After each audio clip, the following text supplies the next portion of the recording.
So how do you improve your presentation skills? It turns out that the question, how can I improve my presentation skills, is one of the questions that's asked in many professions. But in project management, this is near and dear to my heart because presentation skills are so important that we included them in our very first Power Skills bundle.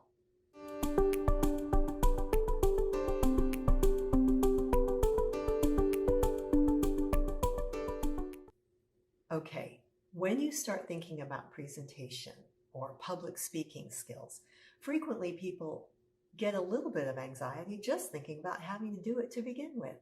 But I'm here to tell you that you're probably a little bit better at it than you think, and that you can take some serious steps, very simple steps, to get even better. If you think, well, I'm a project manager, Kimmy. I am not a speaker. I shouldn't have to be one of those people who strides on stage. You're absolutely right. Here's the hitch though. As a project manager, you have to do presentations all the time. We may not just call it that, like a dashboard review. That's definitely a presentation. Defending a requested change in front of the change control board. Definitely a presentation. So your ability to persuade, to inform well, and in fact, sometimes just to energize people, that's all part of public speaking. So let's tackle this one by one. 1, practice. You know, back in the day, don't you hate that phrase? Way back in history, the only way that you could actually practice was to stand in front of a mirror or another person.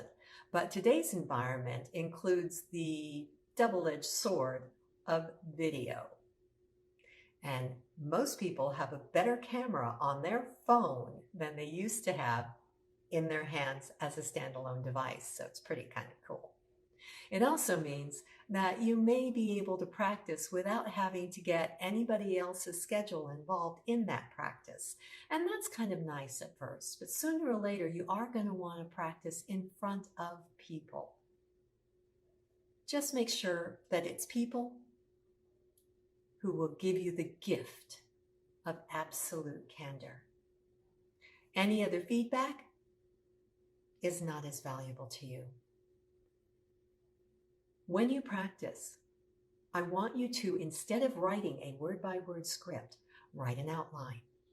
That allows you to see how you've organized how your information is going to be presented, whether or not the logical flow works, and make sure that you haven't forgotten anything.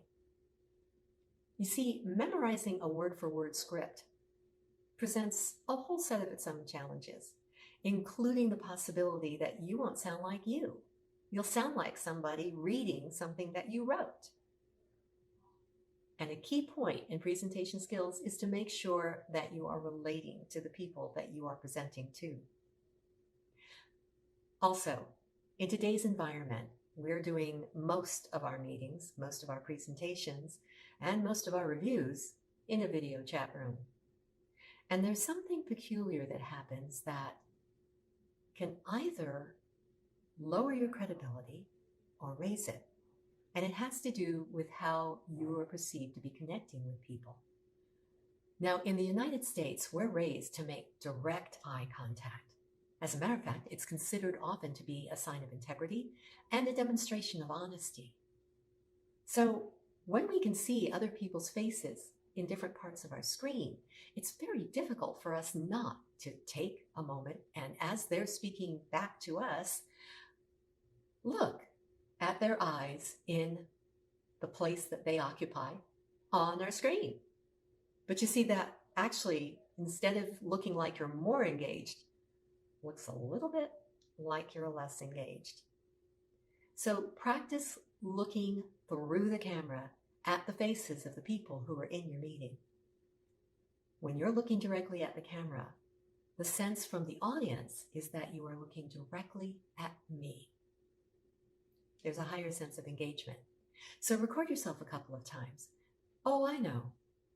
At some point in time, we're actually going to be able to have in-person meetings. Kami, what's wrong with you? I agree. They might be smaller though, because there might still be a safety measure of physical distancing.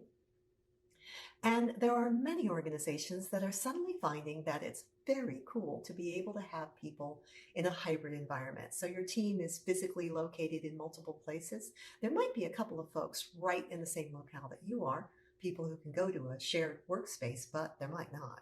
So you're probably never going to completely lose the camera. Second, be very clear about what your goal is, what your purpose is for this presentation. Are you trying to introduce a topic? Are you trying to influence action on a topic? Are you trying to raise the awareness? Perhaps, for example, not that this has ever happened to any of you, I'm sure. Your team is working their butts off. And the leadership team is who actually asked your team to execute. But the funniest thing has occurred to you. It seems like your leadership team has forgotten all about your project and all about your team. They haven't really forgotten. It's just that right now, we're not top of mind for them. And your job as the project leader is to make sure that that doesn't persist for too long.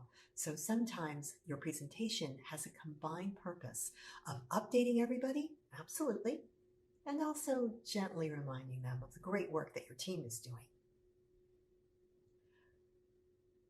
Number 3, consider your audience. Oh, I know.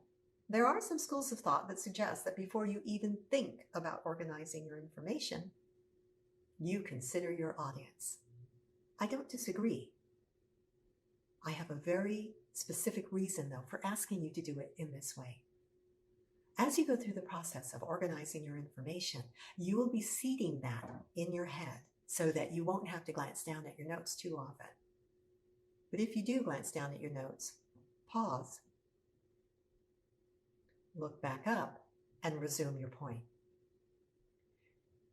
As you organize that information and you get it seeded in your memory, you organize it, you think out how you're going to approach each point, and you become very, very clear about what your purpose is for that presentation. Then, by working on your understanding of your audience, you're going to be able to do a lot better job at customizing your approach to address their concerns, their needs, and answer the question, so what's in it for me? Why should I be listening to you? You can answer that question before they even think to ask it. But first, you need to understand your material. You need to be crystal clear about the purpose for your presentation, and then give serious and thoughtful consideration to why those people are listening to you. And they will be listening to you. So, quick recap. Practice. And part of practicing is organizing your material. Practice, practice, practice. There's even an old joke about that, but since I often tell my presentation and public speaking students not to put a joke in unless you're absolutely sure that it will land, I'm going to not do it. Make sure that you're very clear about the purpose. That's number 2. You might have all this information that you've marshaled together and organized in a beautiful flow, but never lose sight of what it is that you're trying to accomplish by doing this presentation, by having this conversation with your audience. And third, about your audience. Who are they? What do they care about? What are their levels of interest in your project and your project team? What can you do to neutralize those people who are inclined to challenge the value of the project or the value of your team's work? What can you do to keep people who are neutral, as opposed to trying to rescue them after they've become a challenger? And what do you do to reinforce those people who have an interest in your project and are champions of it? However you understand your audience is going to be wonderfully helpful, because it will help you customize your approach in the information that you're giving them. Presentation skills, negotiation, sales, listening, and strategic understanding of how your projects fit into your organization's path. Well, these are all really important, and they're part of leadership-driven project management, because leadership-driven project management is founded in the relationships, managing the expectations, and being an awesome risk manager on behalf of your key stakeholders. So when you're making your case in front of those people, you can be at your most powerful. I'm Kimihiro Tsuzimski. Thanks for joining us. And remember, if you get any value from any of these lessons, please don't hesitate. Like, subscribe, comment.